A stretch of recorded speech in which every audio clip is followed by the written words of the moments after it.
Paris, AFP, moratoire, dissolution de l'Assemblée nationale, motion de censure, référendum. L'opposition, de gauche comme de droite, multiplie les pistes institutionnelles parfois radicales face à la mobilisation des Gilets jaunes, sans réponse de la part de l'exécutif.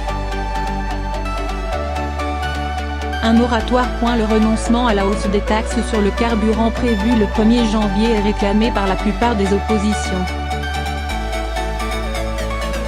Le gouvernement n'a qu'une seule solution aujourd'hui, accepter le moratoire sur les taxes énergie, plaidait dès mercredi Gérard Larcher.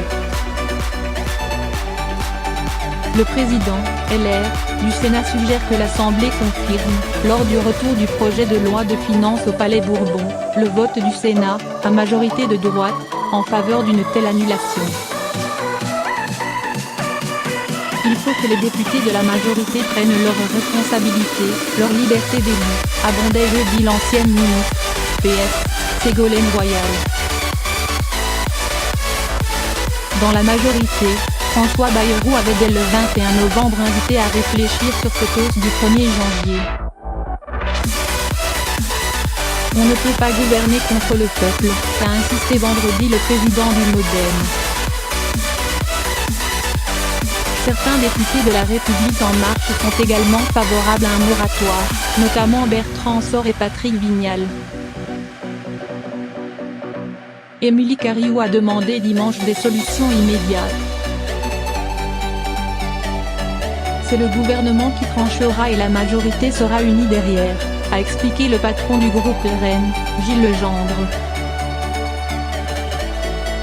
Une motion de censure. L'initiative est partie vendredi des députés communistes, rapidement rejoint par la France insoumise de Jean-Luc Mélenchon, qui a exhorté les députés socialistes mais aussi ceux d'autres groupes à s'y associer.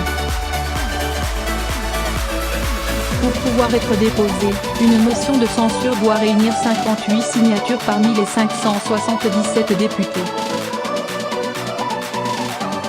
Mais nous ne nous associons pas à ce stade à cette initiative, a indiqué dimanche à l'AFP la présidente du groupe socialiste Valérie Rabault, qui annonce en revanche une proposition de loi sortie de crise avec des mesures indispensables sur le pouvoir d'achat. Le PS réunit ses instances lundi et demande un débat parlementaire dans les plus brefs délais. Gauche et droite avaient déposé chacun leur motion de censure cet été dans le cadre de l'affaire Benalla. Sans succès au vu de la large majorité détenue par le REM et le MoDem.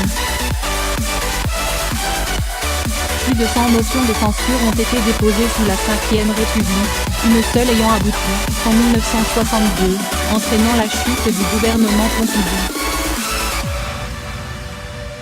La dissolution. Figurant parmi les revendications de Gilets jaunes, la dissolution de l'Assemblée est demandée par Marine Le Pen ou Jean-Luc Mélenchon.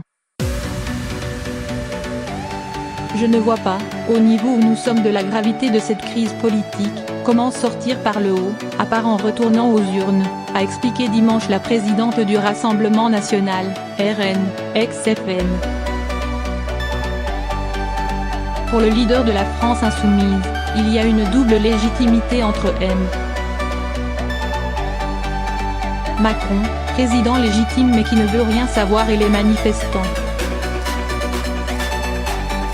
Et il n'y a qu'une manière de trancher, c'est le vote lors de législatives anticipées.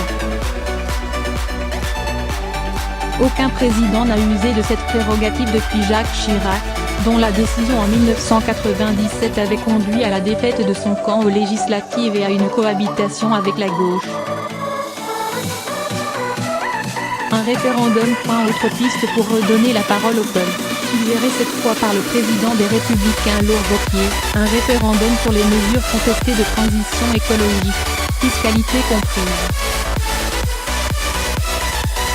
Cela permettrait d'arrêter cet engrenage de colère et de violence, a-t-il fait valoir dimanche. Gérard Larcher n'a pas écarté l'hypothèse référendaire, tout en soulignant le temps que prendrait une telle procédure alors qu'il faut selon lui une réponse rapide. Un référendum dit d'initiative populaire peut également être organisé à l'initiative d'un 5e des membres du Parlement, soutenu par un 10e des électeurs. Mais cette procédure, créée en 2008, n'a jamais été mise en œuvre. Démission, destitution. Dimanche, devant l'Élysée, le député insoumis François Ruffin a appelé à la démission de M. Macron avant de rendre notre pays fou de rage. François Asselineau, président de l'Union populaire républicaine, UPRE, souhaite quant à lui la destitution du chef de l'État.